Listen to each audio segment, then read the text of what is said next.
Coming in, flex.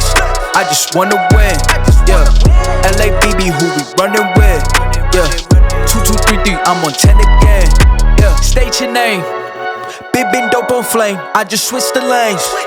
Damn, he did it again. I just flipped the pain. Stripping and dipping in bass, slab on everything. Swimming, you sinking away, cause I got big racks coming. I put my Welcome to another episode of the Questionable Content Podcast. I am your host, Mike Santee. You can find me at Mike Santee 18 at most social media. Today we have a very special guest. She is one half of what makes questionable content. Yes, I am. The lovely and talented Jam. Hello. Welcome. I got kicked off this podcast, if I'm being quite honest. I'm just going to go ahead and be straightforward with it. You're also being hella loud. Like, I need you to... Ooh. I can hear your echo. Well, maybe I should just talk back here then. No, See definitely what I'm not. saying? Talk like, closer I into the haven't mic. even been in here for recording for 5 minutes, and I'm already being told I'm too loud. Look. Dang. You knew what you were getting into when you invited me over here, and They so I'm can't here. censor you. They can't censor me. They can't hold me back. It's your girl, Jam Sesh, 4 H's, everywhere.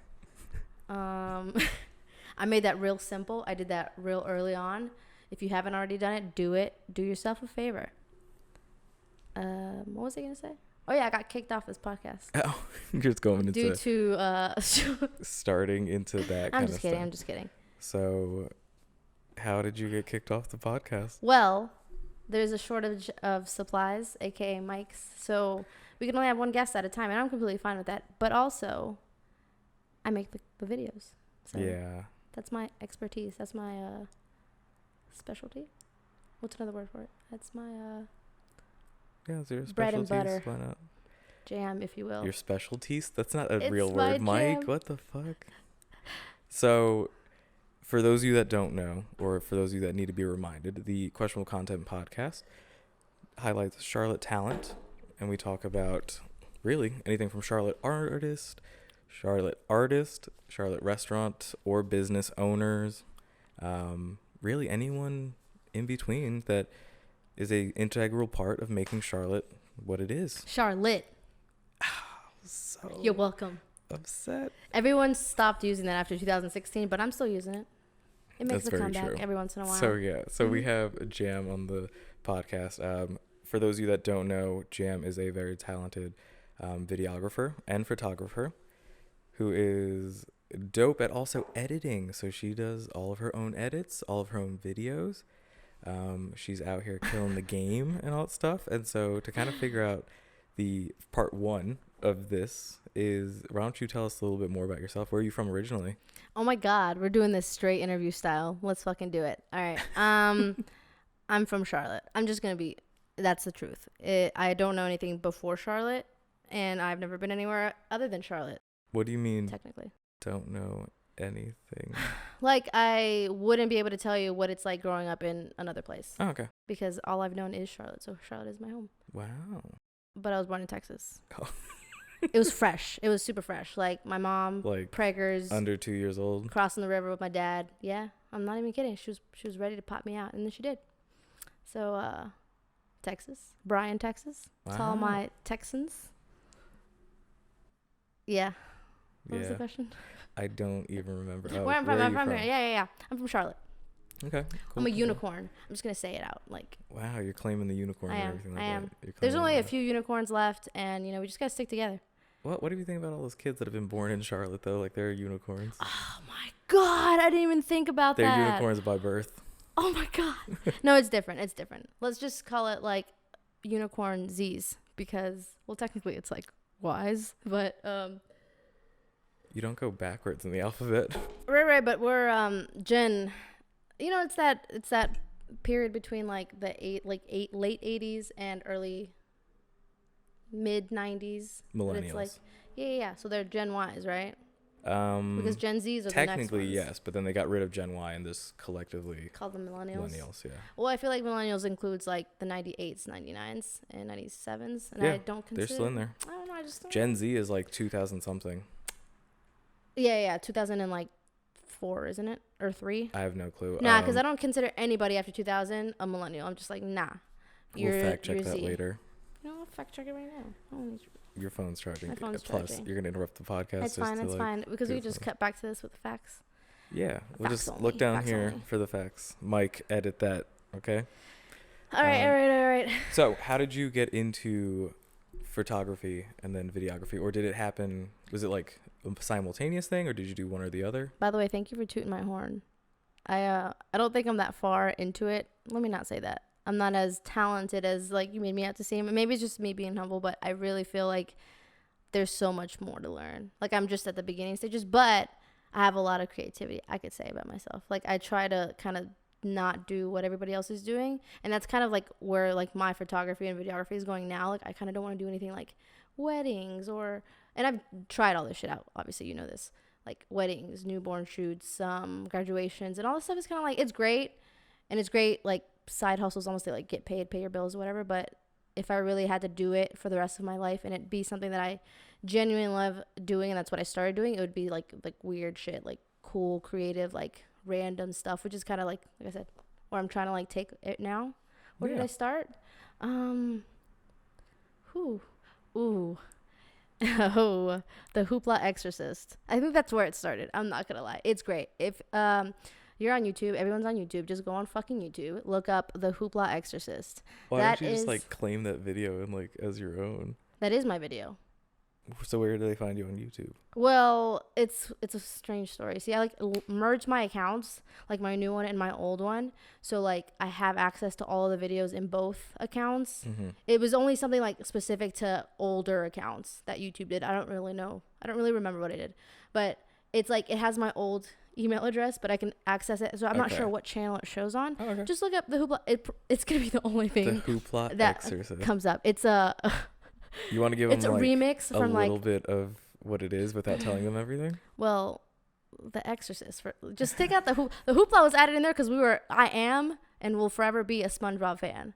So if you ever seen that episode, you know what I'm talking about. So that was the first video, and it was made with like a point and shoot. Like I had to like shoot, pause, move to the next shot, pause, like record, pause. Like it was all done in technically one shot. If I'm being completely honest, it was like old ass camera, batteries. Recorded this exorcism that took place at my house. It's just a work of art. Like the angles, the music. I edited that in like Microsoft, whatever it was called. Do you remember that? Did you own a computer like bro? 2008, 9? Hey, did you ever? You know this thing called the internet? You can like search these things called websites because they called it the World Wide Web, and you can like search stuff and like see things and stuff. Yes, I had a computer, and guess what? Did you have dial-up internet back in the day? You mean you had to wait for the basically a fax machine. That's what fax machines still use dial-up for some reason. Yep. Yeah. So anyways, that was my first. I think that was my first like real, like I like making the shit, and that's what I got Santiago into it. So Santiago got into it a lot earlier than I did. He got into photography. So my dad got him a DSLR in like 2011. Okay. Because he wanted to actually like help him, like encourage him, like, work on this craft. And for the people at home who don't know, Santiago is my bro. Getting married on Friday. I'm so fucking happy for him. You just dated the episode. Oh well, whatever. We'll edit that out. Fine, So for those at home who don't know who Santiago is, it's my little brother. Oh, how cute. Little Santi. Anyways, he got into it, a lot earlier than I did. But anyways, it all started because I made that video, and we spent those summers like after school, like it was freshman, sophomore, junior year, just making like random videos, and they were funny. I wasn't able to keep a lot of them. A lot of them are still on that same channel that the Hoopla Exorcist is on. It's really just me scaring my cousin, which is hilarious. Wow. But yeah. That's dope. And then I had to put it aside for like real grown up shit, you know?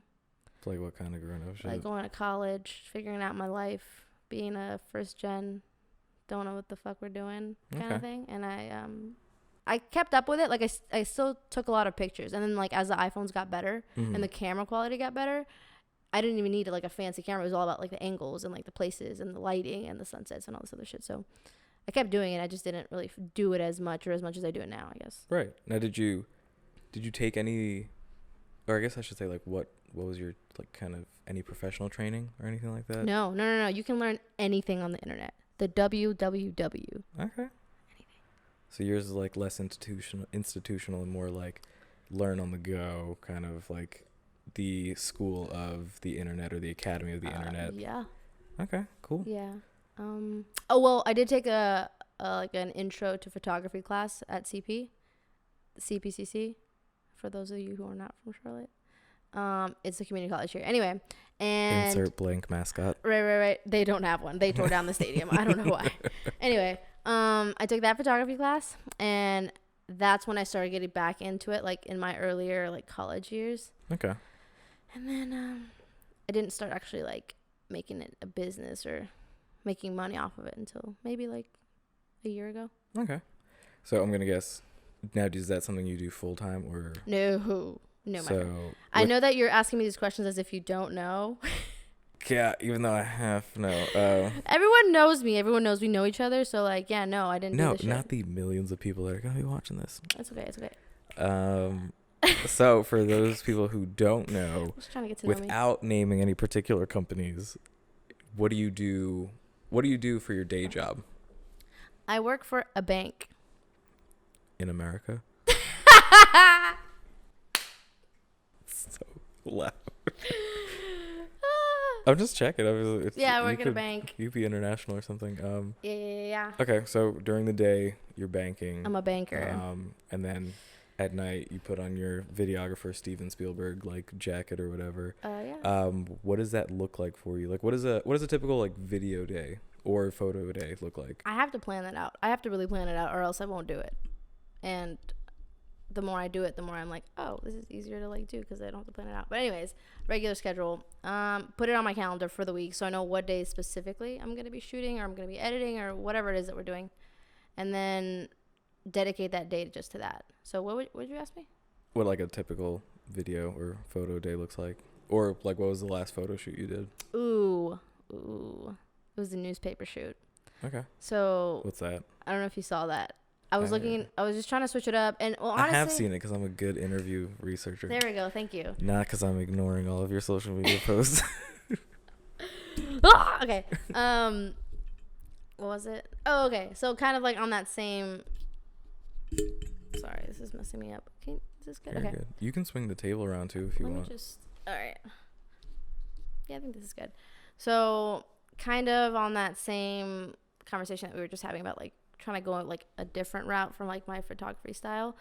I was thinking of like how to Train your dragon. exactly Sorry. the dragon of creativity. Oh wow. And I was trying to find the cheapest way to make something look just different. Like I get a lot of inspiration from other photographers, obviously, like on interest. Instagram and Pinterest. Oh. Interest. Yes. Yeah. And I just like look at the weird shit and I'm like, hey, that's doable. Like in free newspaper, I'm pretty sure I can find it somewhere. Posted that shit on Instagram, found the free newspapers, which if you didn't know, which a lot of people were like, if you find that, let me know. The Mexican stores. Compare. They have free newspapers? They just have on deck. Like, they didn't give a fuck if someone came and grabbed it or not. They were just like, take it, please. Wow.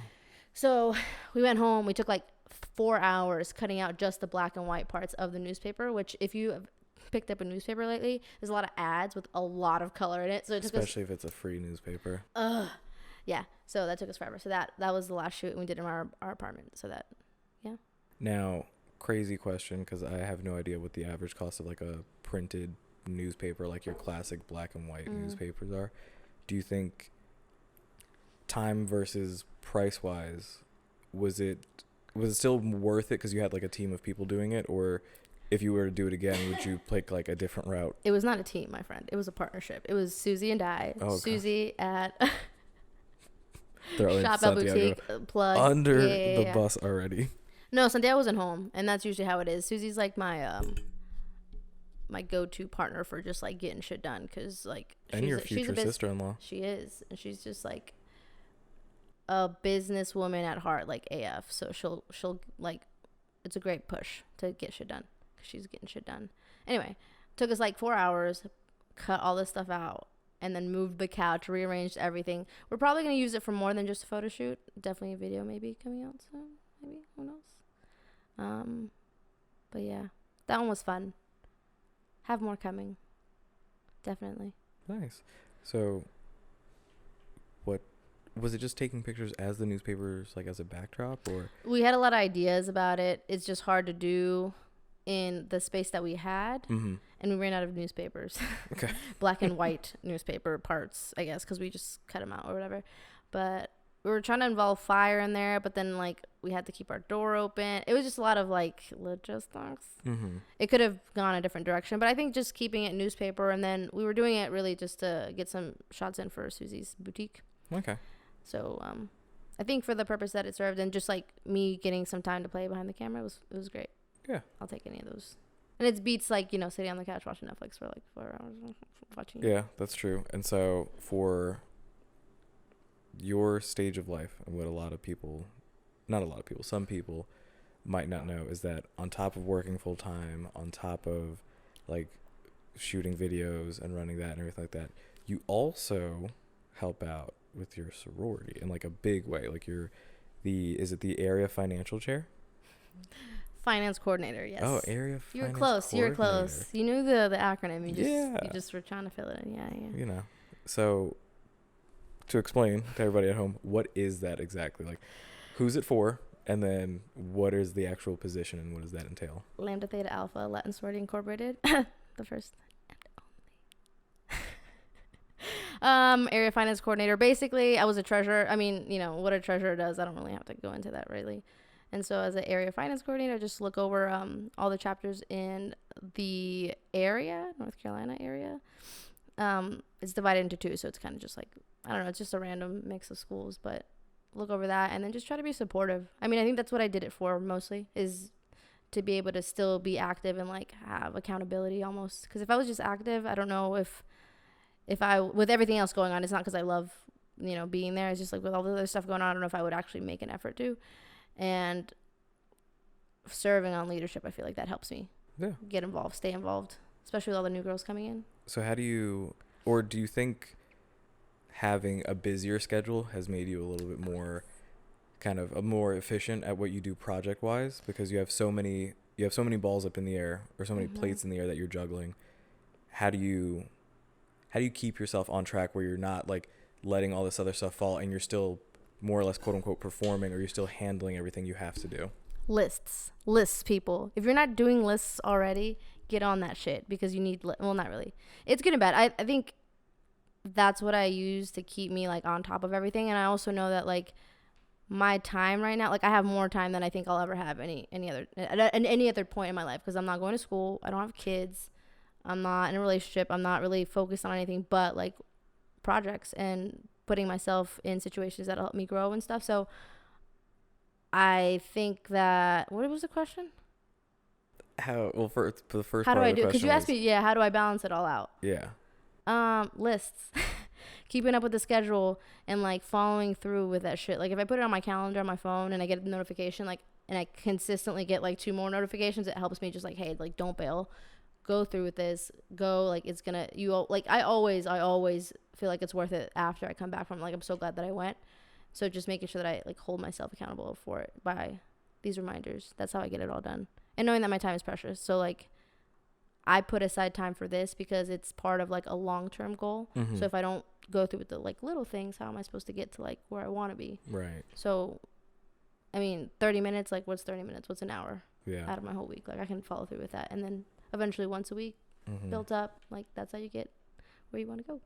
And I think that might be part of at least for me, I feel like there's this big kind of disconnect with a lot of people that do or say they're like living this entrepreneur lifestyle, where like you reselling sneakers that you're like, that are in your closet that you're not using anymore is not a business. But like there's this idea that like, oh, I'm an entrepreneur just because I say like certain things or like talk about this, or I'm an entrepreneur because I'm like working my guts out all the time. But where do you think you fall on the line of creatives / entrepreneurs? Because you do run a business. Jam Sesh Productions. Yeah. Hit me up. you do run a business, and you're not. It's not like you're, at least from what I see, it doesn't look like you're grinding yourself into the floor until like all the wheels fall off and all that stuff. So it's not like you're going like, oh, I'm just working until I collapse kind of thing. But you're also not just sitting on the couch like thinking about what you're going to do. So how would you kind of describe your approach to entrepreneurship, your approach to creativity, if there is if there's even a specific approach, or if it's just kind of it was all experience, if I'm being honest with you. Like, I didn't know what the right approach was. I just knew that like I needed change and I needed something to happen, and so I was going to do everything to make that happen. So at first it was like, I'm going to grind myself to the ground and do as much as I possibly can, and like regardless of how tired I am or whatever, just like try to get as much done as possible. And then it ended up being a lot of like disappointment for myself because I wasn't following through with a lot of the things, and then burning myself out. Like, I was just exhausted, and it wasn't making me happy anymore. Like, the fun part of creating is like actually getting to enjoy it and not feeling pressured like you have deadlines or you have other stuff you have to get done. And so I knew that I needed to change that up, which is kind of where I've gotten into my like new flow, where it's I'll go to my job, like focus on that because that's what pays my bills at the moment, and when I go home, find a balance. Or like, that's why I say I make lists or I plan out my week, so I know what days I guess the load is a lot heavier or lighter than the other ones. And usually that's the editing days or the shooting days, because I know I'm going to be doing a lot more. And then, but also balancing that out with like, I'll take 2 days to just, edit, sit on the computer, just research or do other things that balance it out. And that's something that I learned like really recently, is like my mom growing up put me into all these like kinds of things like karate, cheerleading, swimming, like everything you could possibly imagine. So I was really good at a lot of things, but not great at one. And so I feel like her making me like dabble in all these things, just like, that's what fills me. That's what moves me. Like, so if I'm focusing on just like editing or shooting videos or doing whatever, and just like, like having to get this video done, having to like get it all turned in by the deadline, like it takes away from like the fun of it. And so that's where I have to kind of just like do other things. Like, I'll play the guitar, I'll go and like shoot the drone, I'll go, whatever, other things to distract myself, because I can't just be an entrepreneur in a business owner like all the time. It's kind of just like you kind of have to balance it out. Yeah. And that's just like, I think every person has to figure out what their sweet spot is, because everyone has different jobs. Everyone has different 9 to 5s or 5 to whatever 2s. Yeah. So you just gotta like make the most of. Yeah, if I could speak English, you just have to make the most of your the time that you do have, or like the open pockets of time. And then you mentioned your mom. How much of an influence has she been, at least like in your professional life or even in your like business life? Oh, my mom is like, she's always told me to like go for it, I mean, as she should, like every parent would. And then my dad's the same way. My dad's like, luckily, I'm lucky to have someone to have like helped me out as much as he possibly, because honestly, like the camera that I'm using right now is the one that he gave Santiago. Like, I'm being straight honest. Like, I wouldn't have been able to afford something like that. Like, I mean, if I would have put myself like to save up for it, whatever, yada yada, but like that's what I'm shooting on now. And then other stuff that he's given me or like helped me out with, like that's also what I'm shooting with. So I know that at the end of the day, like he knows, he sees something in that, he knows that I have a passion for that, or that I can go somewhere with this. And so they've both helped me get from point A to point B, and they support that fully. So I feel like that's great, because it makes you feel like, like, oh, they have like, makes you feel nice. They have hope in you. They support you, not just in like you're doing great, but like, here you go, like here are the tools to get you where you need to go. So right. I was reading a book about that, but like that's a good part of like childhood, is having parents that not only support you, but like do everything they can to like make it as easy as possible for you to have accessibility to like. And I think you do see that in the case of a lot of, like you mentioned, you being first generation, and I think you do see that a lot in the case of immigrant families or families that had less than, like there's always this classic idea of like you want your child to have, and not everybody shares the idea, but like there's this like common idea where you want your children to be better off than you. But I think you see it a lot more in families that immigrated here, that like classic story of they came here with nothing but then worked our asses off kind of thing. And do you think, or how much of that do you think is like poured into you? Everything. And you can ask any first gen that, like, people make memes about it, even like the pressure, or not even the pressure, but just like growing up with that environment, like your parents like pushing you to like be the best and like do more because you have more, and like all their sacrifice is for you to do more. So I mean, that's everything. That's like, honestly, I was so not scared, I wouldn't say scared, but just I always wanted to do more than was asked of me, just so that like I could repay, like I could be grateful. Like that was my way of showing my Gratitude.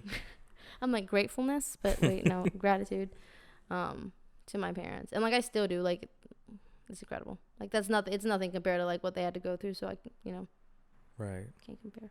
Yeah. So you being first generation, a lot of things. How many things actually have you been like the first in your life, or in the first in your like family to like go through? Because you have Benitez, no. Benitez, like, I'm first for, yeah. Oh, what is it? A lot of things, to be honest with you. It's literally just, like, graduating college, Like going to college. The American dream kind of stuff. Yeah, like I'm the first. And it's only because I'm the only one who's documented or had the resources to, like, make it as easy as possible for me to go to college. Because, I mean, obviously my brother could have done it, but DACA, you pay a lot more. It's a little harder. And so, I mean, it's just because I was, I had the opportunity to, like, get popped out right as my mom got here. So thank you, Mom. Good old time. Mom and Dad. Can't believe it. But yeah, first gen college Greek.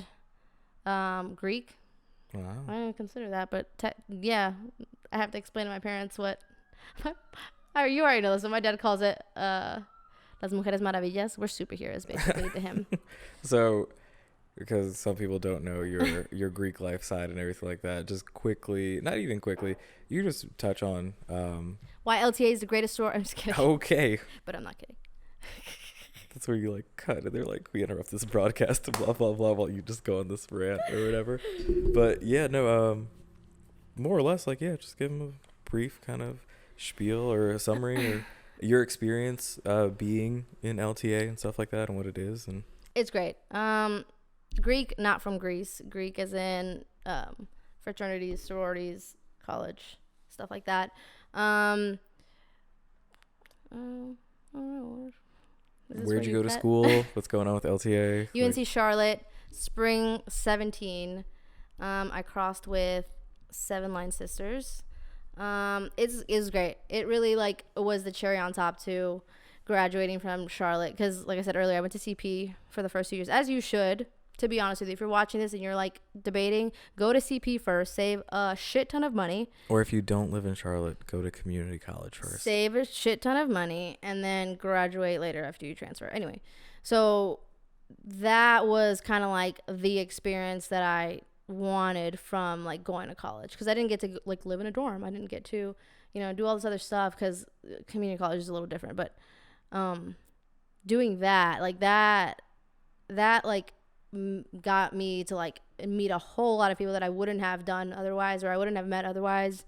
Do things that like pushed me out of my comfort zone, got familiar. I mean, it was great. And then it allowed me to be on leadership. So just, help out, be part of an organization, like not just like the fun side, but also like the business side, getting a little bit more experience, stuff to put on my resume, and then making connections. I think that's the biggest thing, is like the sisters that I met through my chapter, they're the ones who've connected me to kind of like where I'm at now, if I'm being completely honest. Even not from my chapter, just my sisters in general have helped me get to where I'm at now, and I wouldn't be here without them. And I don't think I would want anything less for anybody else. So that's why I think it's great. Shout out to the sisters. Shout out to the LTAs. Come see us. Yes. Did Becky? Can we? It's about that time in the podcast where we have a segment called That's Questionable. What? That's for our guests to share a really embarrassing story about themselves in order to allow the audience to know, number one, you're human, and number two, everyone does it. It's a little questionable. I didn't think about this one. I have a lot of good ones, so I need to find a good one. So is this all about me? Like, we're not going to get to ask you anything? Yeah, I'm the host. Why are you asking me anything? All right, fine. People are going to get to know me by the fact that they're going to watch me. Right, because I'm just a guest. I'm not butthurt because I make the videos. All right, embarrassing moment. You didn't tell me about this.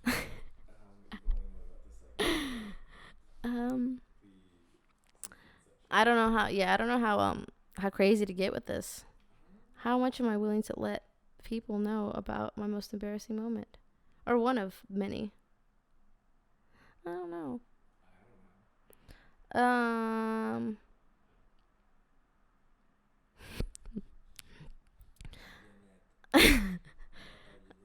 trying to figure out what my embarrassing story is. I don't think about this. I didn't plan. I'm not good with the improv. JK. Okay. I've had these on the whole time. No wonder I can't push my fucking shit forward.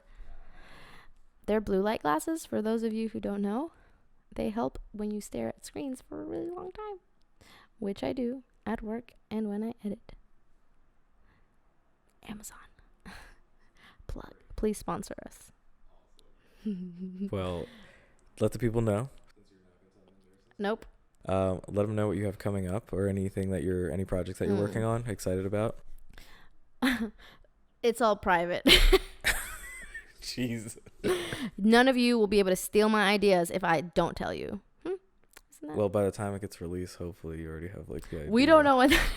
Okay, well in that case. JK. Please cut that out. Oh my god. All right, JK. What I have coming out. Some pretty interesting stuff. If you are not from here, or if you are from here, I would definitely recommend you check out at Jam Sesh on all social media. Where can they find you again? Franny at Jam Sesh. I'll put it down 4 H's here. 4 H's, people, across all social media except on LinkedIn. Jeanette Benitez. Yeah, I'll give you my full name. Awesome. I'm not afraid of anything. Cool. Well, thanks for stopping by. Thanks for joining us today. I'll come back with a funny story next time. Yeah, no. I'll start with that. We'll look forward to having you on as a repeat guest and all that stuff. And by we, I mean me, because it's just me here. You. Mm-hmm. But yeah, so on that note, thanks for joining us. Don't forget to like. Don't forget to subscribe if you're listening to this on podcasts on your iPhone or anything like that, or Spotify. Don't forget to subscribe to the podcast, to the channel. At questionable content, follow that shit. Follow questionable content. All the links in description, or all the links will be in the description. And did you practice that? With that, we'll see you guys next time. Bye. Coming in, yeah, flex. I just wanna win, yeah. LABB, who we running with, yeah. 2233, I'm on 10 again. Okay, alright. Coming in, yeah, flex. I just wanna win, yeah. LABB, who we running with, yeah. 2233, I'm on 10, yeah.